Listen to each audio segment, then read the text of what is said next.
Yeah, it's beneath ourselves. Yeah, if you found the door, would you open it?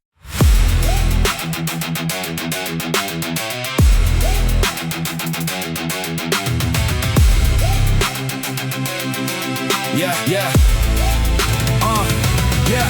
They found a door beneath the ocean floor, buried under pressure nobody measured before. No hinges, no handle, no rust, no decay, like it landed from somewhere, forgot how to age. Scientists gather, cameras rolling, governments watching, investors controlling. The code on the surface, strange symbols align like somebody had caught mathematics into time. Every diver came back with the same report: the deeper we go, the less we know. Heartbeats racing inside metal shells, staring at a secret too massive to tell. One touch, the door opened, and history broke. The door beneath the world, hidden where the light won't go. The door beneath the world, guarding things we shouldn't know. The door beneath the world, every answer has a cost. The door beneath the world, some discoveries get lost. Yeah. Beyond it wasn't water, wasn't darkness, wasn't space. Just an endless corridor outside of any known place. No ceiling, no horizon, no beginning, no end. Just billions of floating memories moving through dimensions. A child taking the first breath, a star collapsing alone. An ancient city turning dust, a king without a throne. Events separated by centuries, existing side by side. Like reality was a library and time was just a guide. The smartest minds on earth couldn't explain the sight. Every law of physics folded like paper in the night. People wanted ownership that's predictable. Weapons, patents, power, typical. Nations fought for access. Corporations bought influence. Everybody saw a treasure, nobody saw the consequence. Because hidden in the corridor was a second door, smaller, darker, locked in. Every instrument detected something impossible behind it. Not energy, not matter, potential, your potential. Every future, every choice, every outcome, every voice, all compressed into one point. Waiting, the door beneath the world, hidden where the light won't go. The door beneath the world, guarding things we shouldn't know. The door beneath the world, every answer has a cost.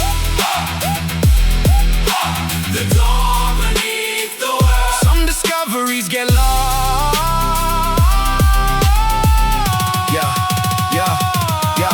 Then came the volunteers, brave or foolish, hard to tell. One by one they crossed the threshold, one by one they never fell. They returned but different, eyes carrying galaxies, voices carrying storms. Minds stretched far beyond what humans thought was normal. One woman spoke for 7 hours, nobody understood. Years later every word translated into proven truths. A man drew symbols on a wall, physicists called him insane. 3 decades later, those symbols powered half the planet. Something lived beyond the door, not a creature, not a god. Something older, something watching, something patient. Knock once, hear silence. Knock twice, hear yourself. Knock 3 times, hear tomorrow. The final expedition happened on a cold November night. A team crossed together and vanished from every satellite. No signal, no bodies, no trace. Only one message returned, a transmission lasting 4 seconds. 4 words, enough to shake humanity forever. You are inside it. Then static, panic spread worldwide. Inside what? The corridor, the universe, the experiment. Nobody knew. The ocean door disappeared the following morning. Never reopened, never resurfaced, never explained. But every year on the same night, people standing near the shoreline hear metal creaking beneath the waves, like a door moving slowly. Waiting, the door beneath the world, still hidden from our eyes. The door beneath the world, where every question survives.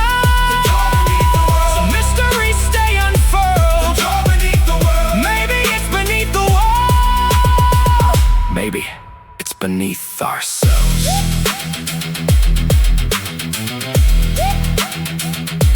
If you found the door,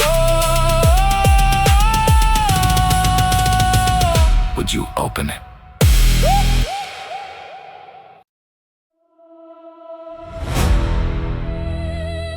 Every 7 years, the market appears. One night only, cash not accepted. They'd open beneath the blood red moon, well banded roads cross forgotten land.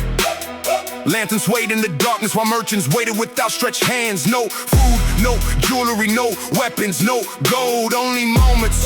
Thousands of moments bought and sold. A man purchased one last conversation with his father.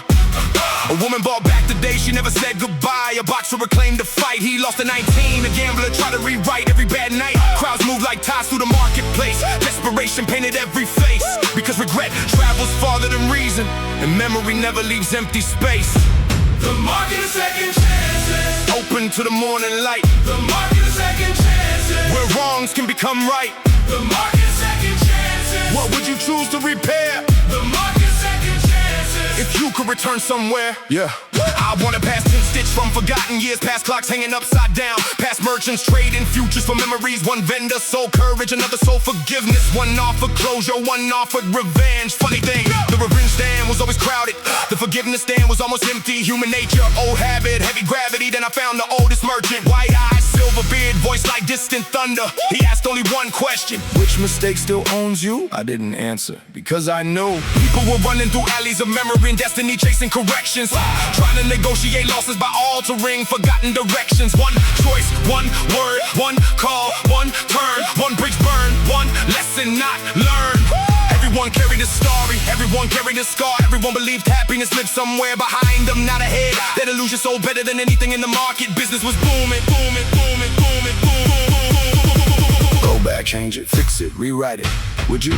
The old merchant handed me a mirror. No magic, no portal, no time machine, just a mirror. I frowned, what's this? He smiled, the answer. Then pointed behind me, thousands of people were reliving old moments again and again and again. Yet none looked happier, because every repaired mistake created new consequences. Every altered path produced different regrets, different losses, different pain. Perfection remained unavailable, no matter the timeline that hit deep.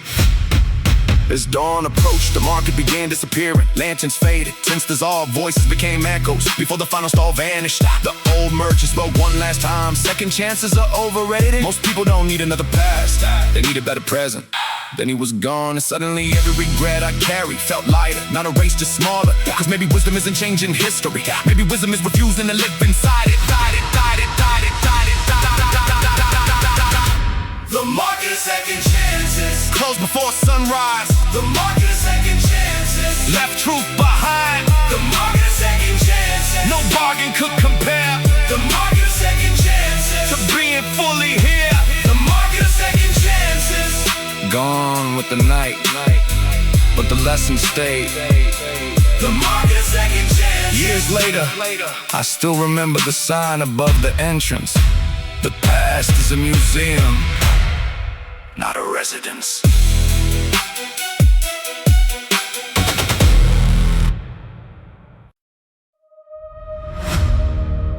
Somewhere beyond memory, beyond sleep, beyond regret, there is a library, and every book inside was never meant to exist. The building appeared only during storms that arrived without warning signs. Lightning painted silver outlines on windows untouched by time. No address, no records, no roads leading there. Yet somehow every person who carried regret eventually found the stairs. I entered smoke from rain, the doors opened on their own. Inside stood endless shelves filled with books nobody owned. No titles, no authors, no categories, no names, just millions of volumes bound in black and gray. A librarian approached, ancient eyes, gentle smile, then whispered, these are all the goodbyes that never happened, and disappeared down the aisle.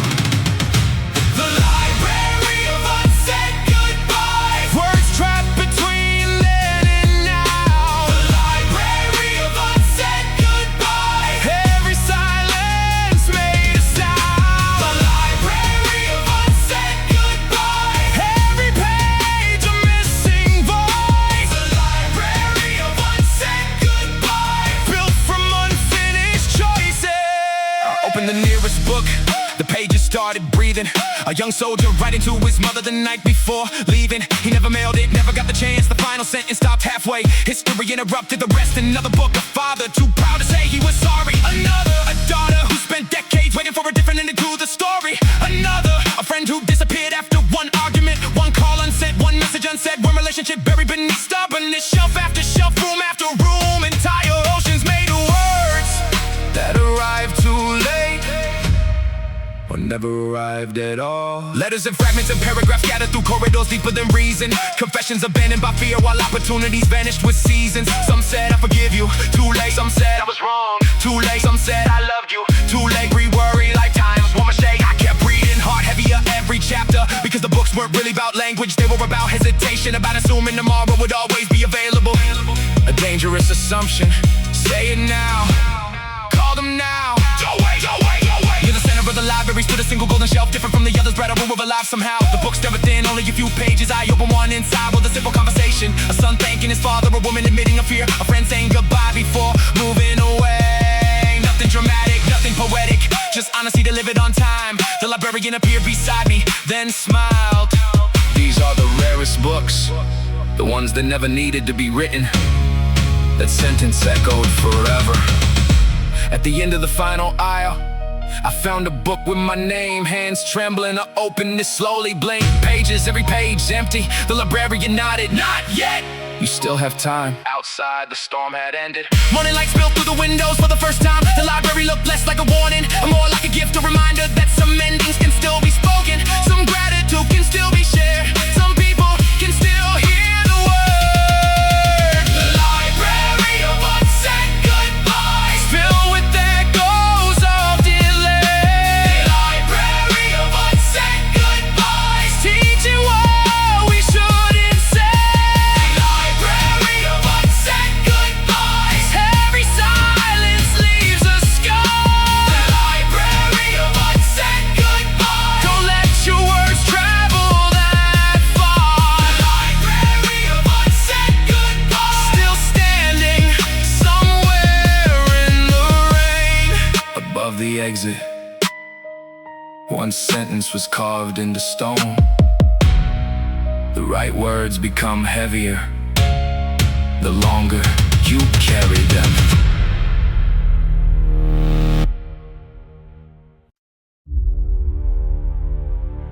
Platform 13. Arrival time. Unknown. Delay. Eternal. Yeah. At the edge of the city stood a station nobody remember building. Old iron arches, cracked clocks, faded signs hanging from the ceiling. No advertisements, no announcements, no destination board. Just travelers sitting quietly waiting for something more. Some have been there for days, some for years, some for entire lives. Suitcases covered in dust, eyes fixed on invisible skies. I asked an old woman, what train are you waiting for? She smiled softly, the perfect one. Then looked back toward the tracks once more. That answer followed me. The train that never arrived. Everybody waiting in line. The train that never arrived. Taking tomorrow's time. The train that never arrived. Promise after promise survives. The train that never arrived. While life keeps passing by. Further down the platform sat a painter with untouched supplies. He said, I start when the train comes. His canvas remained white. Beside him sat a singer, songs trapped inside her chest. Once the train gets here, she whispered, then I'll give my best. A businessman held blueprints, an athlete wore running shoes. A writer carried manuscripts, each one waiting for the cue. The perfect moment, the perfect chance, the perfect circumstance, the perfect signal from the universe, the perfect dance. And somehow, none of them noticed. Years dissolving into air. Waiting and waiting and waiting and waiting while seasons were changing around them. Building excuses like castles so nobody needed to challenge them. 1 year, 5 years, 10 years gone. One dream still there, still waiting, still wrong. The station wasn't a place, it was a mindset. A comfortable prison built from hesitation, where ambition slowly transforms into decoration, where potential ages quietly, where fear wears the mask of preparation. That realization hit hard enough to echo. No signal, no whistle, no promise, no guarantee. At the far end of the station stood a boy, no luggage, no ticket, no plan, no fear. He walked directly onto the tracks. People shouted, told him to stop, told him to wait, told him he was making a mistake. The boy laughed and said, what if the train was never coming? Silence, heavy silence. The kind that arrives when truth enters the the room. One by one, people began standing. The painter opened his supplies. The singer raised a voice. The businessman unfolded blueprints. The athlete started running. The writer began writing. The station slowly emptied. Not because the train arrived, because they finally understood. The train had always been an illusion, a symbol, an excuse, a convenient place to postpone life. And life doesn't wait on platforms. Life happens when you step off there. The train that never arrived was never meant to come. The train that never arrived. The journey had already begun. The train that never arrived. No timetable survives. The train that never arrived. But the dreamers finally did. The train that never arrived. And somehow, that was the point. Years later, platform 13 remained empty, except for a sign. It read, "Departure is a decision."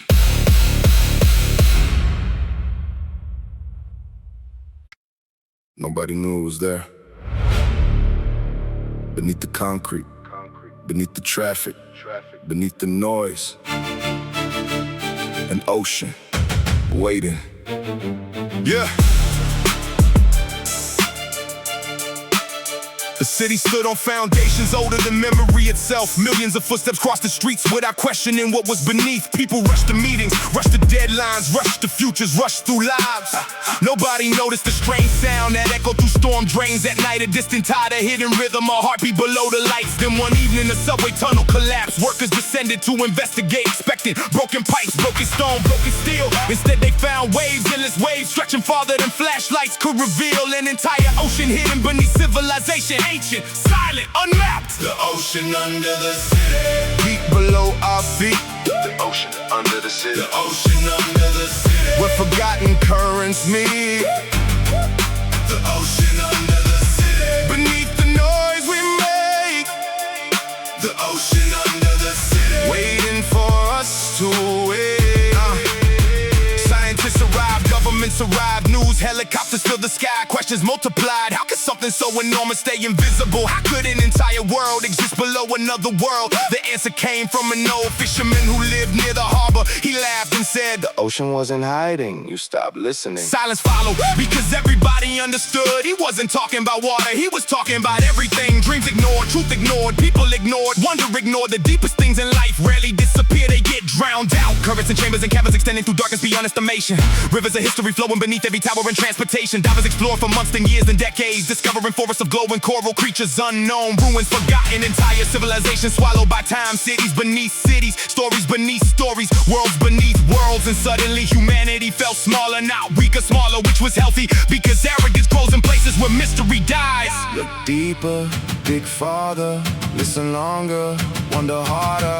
Yeah, children became fascinated, schools changed lessons. Instead of teaching certainty, teachers started teaching questions. The ocean became a symbol, a reminder that reality remains larger than our understanding. That every answer creates 10 new mysteries. That confidence should travel beside humility, not replace it. The city slowly transformed. People spent less time pretending they knew everything. More time exploring, learning, asking, imagining, and strangely that made them wiser.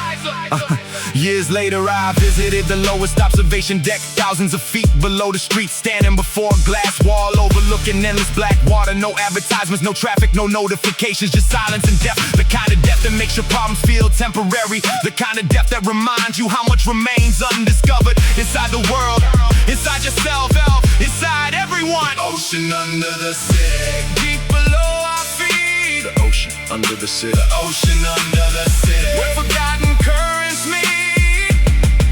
The ocean under the city, beneath the noise we make.